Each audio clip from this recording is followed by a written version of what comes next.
1.62 లక్షల సార్లు మహిళలందరూ కూడా ఈ ఆర్టీసీ ద్వారా ఉచిత ప్రయాణాన్ని వాళ్ళ సౌకర్యం పొందగలిగినారు.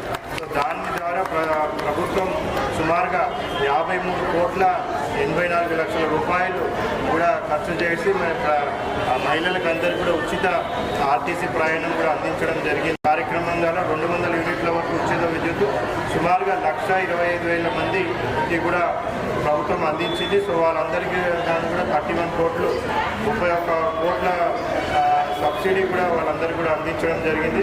రైతు భరోసా ద్వారా 2,63,000 రైతులకు సుమారుగా 194 కోట్ల రూపాయలు ఖర్చు చేసి రైతు భరోసా పథకం వాళ్ళందరూ కూడా 5,000 రూపాయలు చొప్పున యాసంగికి వాళ్ళందరూ కూడా అందించడం జరిగింది. అదే మనము రైతు రుణమాఫీ 2 లక్షల వరకు చూసుకున్నట్టయితే 82,000 మందికి సుమారుగా 604 కోట్ల రూపాయల రైతు